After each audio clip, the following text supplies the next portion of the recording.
Welcome, everyone. I'm Sue Barber, author, former IT director for a Fortune 500 company, turned executive coach, and this is the Visibility Factor podcast, where we explore how to raise your visibility and play bigger at work and in life. We'll explore key topics and welcome guests that help you shift your thinking about yourself so you can see new possibilities for your leadership. I'm on a mission to create a visibility movement for leaders to show their value and be seen for their true talent. Are you ready to take the next step towards a higher level of visibility for yourself? Let's go. Hello, everyone. Welcome back to the Visibility Factor podcast. This is Sue Barber, your host. I wrote an article a few weeks ago about how AI is impacting leaders in organizations. It was inspired by an article that talked about how Meta and Block were starting to shift from middle management roles into AI oversight roles, I'll call them. So individual contributors work directly with AI to get direction on things. And people who were over teams might have titles like AI builder, pod lead, org lead, focusing on how to integrate more AI into the organization. And it just made me think about what that looks like. And if I think about my own experience and how that would have played out had I still been in an organization today. And I was really just asking some questions. What is happening in organizations? How are they navigating this? There was another article I found about Walmart, Domino's, Amazon, and Microsoft. They've been using tools to look at how to track productivity. And AI has been leveraged in many conversations as a way to increase productivity, make things easier, save time, and, optimize as much work as possible. But I think it's important to recognize the fact that those things that AI is doing today, at least, are probably very task-driven things that probably could be easily replaced. Administrative things, reporting, having AI agents do things, overnight where you wouldn't have been able to do that in the past. But that doesn't replace leadership. And that was my point in the article. Leadership isn't going away.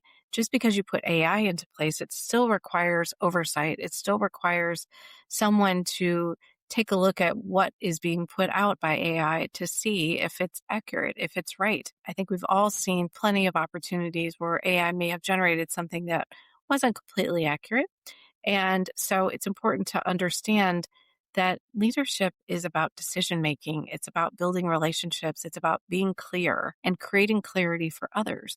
What I talked about in the article was that leaders are still responsible for setting direction, making sense of complexity. There's plenty of that in an organization, developing their people, influencing outcomes across the organization. AI isn't going to be able to do that. When you're selling an idea or you want to get funding for something, it may help you build a proposal. It may help you build a business case, but you still have to have the conversation. Someone has to have that. So I think it's just an interesting way of looking at how AI is being positioned and where it can help execute things faster and maybe support analysis and help with decision making, but it doesn't replace judgment. It doesn't build trust. It doesn't navigate human dynamics when things don't go forward or they get stuck and someone needs to step in and make a decision or have a conversation. Rebranding middle management and calling it something else doesn't eliminate these needs. And if anything, I think it raises the bar for how well leaders must operate within them, because we're all being asked to look at things in a new way. Roles will be different for sure, but it doesn't replace the foundation of what companies need, which is strong leadership. I think we've seen plenty of companies who don't have strong leadership and where that has caused a lot of issues. So the question I was asking is, what if productivity isn't the real lever here? And is there something else we need to look at? What if productivity doesn't actually increase because tasks are automated? What if it increases because people are more engaged? There was a lot of research from Gallup around the importance of engagement and how it has a direct and measurable impact on performance.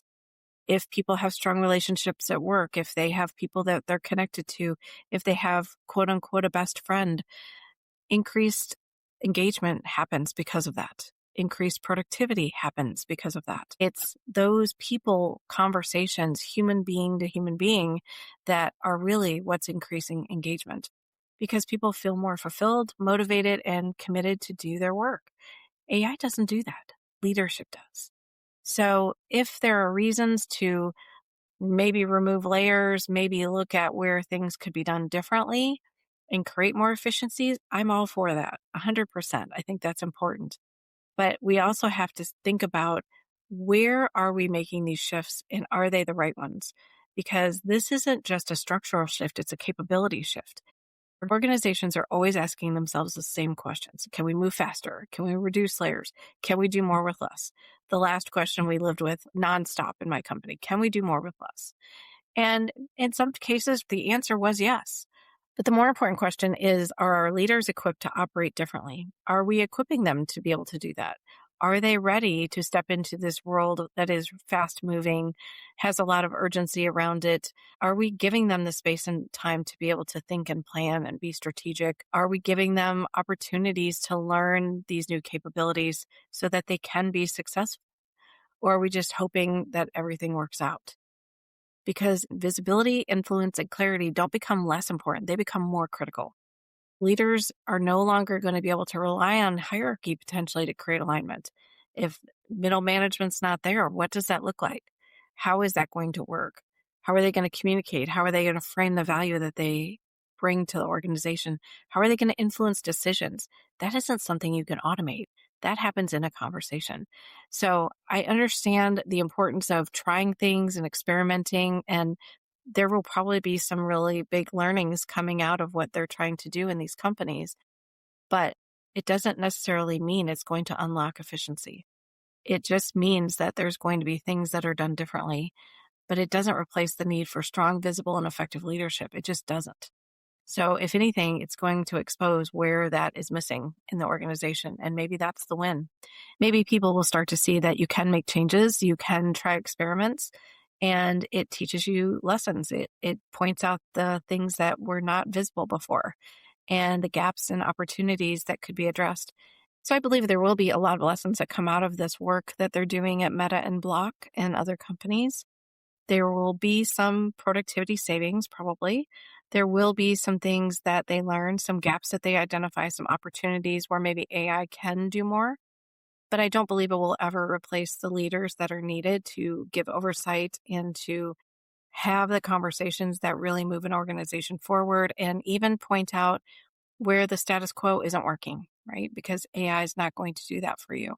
It may do that for you through reporting and through data, but someone still needs to make that decision. The organizations that will outperform in this next phase are not just going to be the ones that adopt AI the fastest. They're going to be the ones that invest in leaders who know how to think, connect, and influence at a higher level without relying on a structure to do it for them.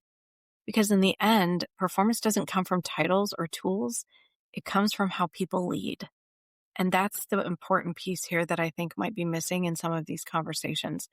So I'd love to hear your thoughts on how this really lands for you. Do you see things in a similar way? Do you see leadership being replaced, or do you see it as something that is, incorporating AI where it makes sense and trying to take advantage of the capabilities that AI can bring, because it does offer a lot of capabilities and things can move faster. But I don't ever see it being a replacement for leadership and trying to build not only the current leadership, but also the next generations. They are also going to need to be there because companies are not running on AI alone. They need leaders to make good decisions, to have clarity, and be able to influence others to get there. Thanks so much for joining today on the Visibility Factor podcast, and we'll catch you on the next one.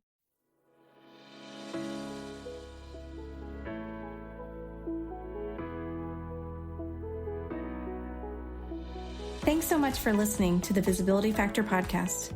Remember that visibility starts with small steps that are intentional and consistent each day. Be bold, be visible, be the leader you were meant to be. Find us and subscribe on Apple Podcasts, Spotify, and wherever else you listen to podcasts. Follow us on all of our social media platforms, which are highlighted in the show notes. Thank you for listening, and we'll see you next time on the Visibility Factor podcast.